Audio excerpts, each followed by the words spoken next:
नमस्कार, मैं परिमल कुमार। आज की चर्चा शुरू करने से पहले मैं आपको कुछ दिखाने वाला हूँ। आप इसको गौर से देखिएगा।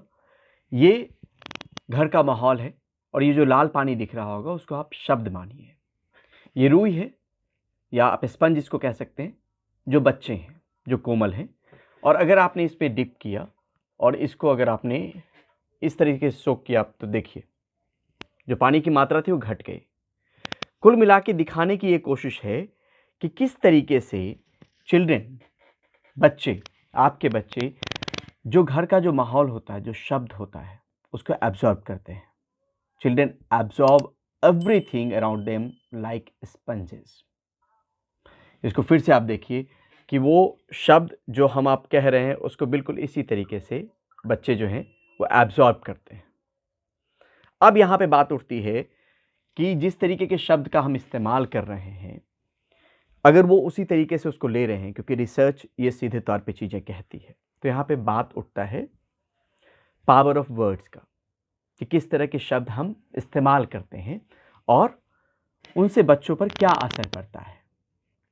बहुत तरह के बहुत सारे आर्टिकल हैं, जिसके बाद मुझे लगा कि ये वीडियो बनाना चाहिए आप जैसे पेरेंट्स के लिए जो किडोक्रेसी को देख रहे हैं। तो इस वीडियो को आप अंत तक ज़रूर देखिएगा। बहुत सारी चीज़ें कही गई है, बहुत मेहनत करके ये वीडियो जो है वो अब मैं आप तक लेके आ रहा हूँ, क्योंकि बहुत सारे आर्टिकल पढ़ने पड़े, उसके बाद ये वीडियो जो है आपके लिए बन रहा है। पॉजिटिव और काइंड वर्ड्स का अगर आप इस्तेमाल करते हैं तो क्या होता है, बच्चे सहज होते हैं, कॉन्फिडेंट होते हैं, उनको केयर का एक बोध होता है, सेंस ऑफ सिक्योरिटी आती है। अब आप कहेंगे कौन से शब्द ऐसे हैं, कौन से वाक्य ऐसे हैं जो हम इस्तेमाल करते हैं और वो गलत होता है। आप देखिए कि मान लीजिए कि एग्ज़ाम में बच्चा कुछ स्कोर करके आया, हो सकता है 80% स्कोर करके आया। अगर आप वहाँ पे कहते हैं कि this was expected from you, ये आप कह रहे हैं तो वो एक नेगेटिव सेंटेंस है। लेकिन अगर आप ये कह रहे हैं कि I believe in you, I know you can do it next time, ये उसके कॉन्फिडेंस को आप बढ़ा रहे हैं। पहली वाली लाइन कहने पे हो सकता है कि आने वाले वक्त में परफॉर्म ना करें, लेकिन ये जो दूसरी लाइन है जिसमें आप उसमें भरोसा दिखाने की कोशिश कर रहे हैं, उसका कॉन्फिडेंस बढ़ा रहे हैं, तो अगली बार वो बेहतर कर सकता है। जैसे आप मान लीजिए कि कुछ गलती करें और आप कहें कि जैसे मान लीजिए कुछ टूट गया, आप कह रहे हैं कि यू ऑलवेज मेक मिस्टेक्स, तो ये सही नहीं है। आप यहाँ पर ये कह सकते हैं कि गलतियाँ किसी से भी हो सकती है, गलती किसी से भी हो सकती है, वो आपके पेरेंट्स से भी हो सकती है। तो ये बताना ज़रूरी है कि गलती गुनाह नहीं है, वो गलती अगर बार बार दोहराई जाए तो दिक्कत है। लेकिन अगर गलती हो गई और आपने नेगेटिवली उसको कहा कि you always make a mistakes, तो फिर आप समझ सकते हैं कि उसका कॉन्फिडेंस कहाँ जाएगा। रिसर्च ये भी कहता है कि अगर आप येल कर रहे हैं, चिल्ला रहे हैं, हार्श हो रहे हैं शब्दों को लेकर अपने बच्चों के प्रति, तो उससे उनमें एंजाइटी, इनसिक्योरिटी, नई चीज़ करने से परहेज, उनमें डर, ये तमाम चीज़ें आती हैं अगर आप उस पे चिल्ला रहे हैं तो बेहतर ये है कि पॉजिटिव लैंग्वेज का इस्तेमाल हो। जैसे आप कह रहे हैं कि मैंने पहले अभी कहा कि यू ऑलवेज मेक मिस्टेक्स, आप कह सकते हैं इट्स ओके, एक्सीडेंट्स हैपन, और इट्स ओके, मिस्टेक्स हैपन। वो किसी से भी हो सकता है। दोनों के कहने में आप सोचिए कि क्या फ़र्क है, और ये फ़र्क आपके बच्चे की मेंटल हेल्थ पर, उसके कॉन्फिडेंस, उसकी एक्टिविटी पर बहुत बुरा प्रभाव डालती है। यूनिसेफ का भी एक आर्टिकल है जिसमें कहा गया कि why the way you talk to your children matter, और ऐसे बहुत सारे आर्टिकल हैं जिसमें ये चीज़ें कही गई है कि जैसे पनिशमेंट वर्सेस पॉजिटिव डिसिप्लिन। अगर मान लीजिए कि बच्चे ने अपने किताब का जो रैक है वो बिखरा पड़ा छोड़ दिया है, या खिलौने कहीं बिखरे पड़े हैं, तो आप ये मत कहिए और ये कहने से आप परहेज कीजिए कि जब तक इसको ठीक नहीं करोगे तुम जाओगे नहीं। उससे बेहतर आप ये कहिए कि किताब को भी अगर अपनी जगह पे रख दोगे तो घर सुंदर लगेगा, आप आओगे तो आपकी स्टडी टेबल साफ सुथरी रहेगी, उसके बाद आप चले जाना खेलने के लिए। खिलौने इस तरीके से बिखरे रहेंगे तो टूट जाएगा, तो इसको अच्छे से सही जगह पे रख दोगे और उसके बाद आप आराम से खेलने चले जाओ। तो शब्द जो हम कह रहे हैं जो सेंटेंस हम कह रहे हैं, जो भाव हम दे रहे हैं, उसको बच्चे एब्जॉर्ब कर रहे हैं और उनसे उनका जो विकास है उस पर सीधे तौर पर असर पड़ता है। इमोशंस की भी बात आती है कि रिकग्नाइजिंग एंड मैनेजिंग इमोशंस। मान लीजिए कि आप ऑफिस से आए, ऑफिस से अमूमन आता है तो काम करके लोग आएगा, थका हुआ आएगा। बच्चा आपके पास आता है कि कहता है कि चलो खेलते हैं, चलो चलो खेलते हैं खेलते हैं खेलते हैं। आप कहोगे कि अरे बहुत थका हुआ हूँ। उससे आप कहिए कि कुछ देर बाद आराम से बेटा थोड़ा सा फ्रेश हो जाता फिर उसके बाद खेलेंगे। तो उसके इमोशन की आपने कदर की। या बच्चा ड्राइंग लेके आपके पास आता है और आप कहते हैं कि आप देखो देखो पापा कैसा बना है या मम्मा कैसा बना है। आप उस पे नज़र भी नहीं देते, तो वो इग्नोर फील करेगा। जो उसके इमोशंस हैं, उस इमोशंस को आपने इग्नोर किया, तो चीज़ें धीरे-धीरे घर करनी शुरू हो जाएँगी और घर करती चली जाएँगी। हमने पहले भी देखा है कि जो अच्छे बिहेवियर हैं, उनको प्रेज़ करना चाहिए।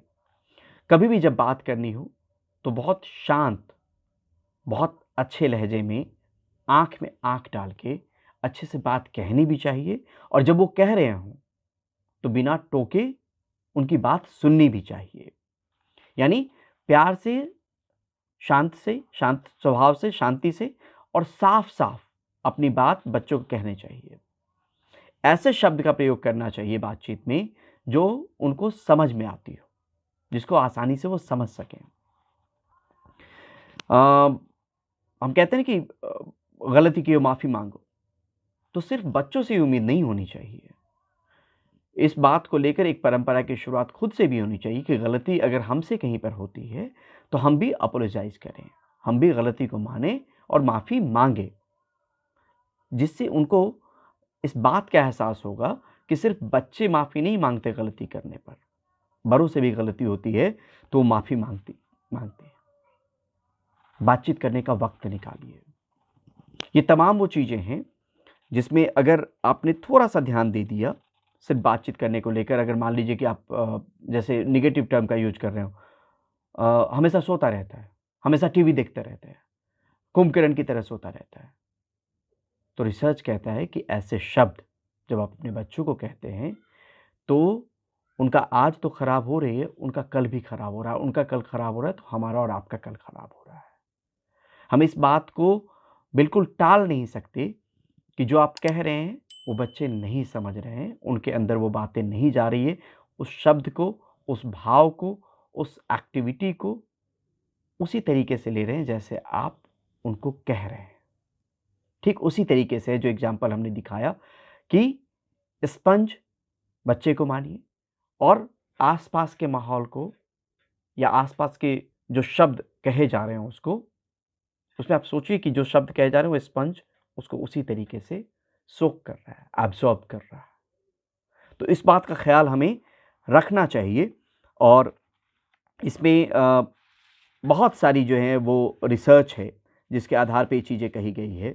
साथ में क्रिटिसाइज़ करने से, कंपैरिज़न करने से, हार्श वर्ड्स के इस्तेमाल करने से हमें बचना चाहिए और ख़ास तौर पे जब हम कहते हैं कई बार कि अनजाने में हम ये कहते हैं कि अरे गिर गया, लड़की की तरह रोता है, तो पिंक वर्सेस ब्लू करने से हमें बचना चाहिए।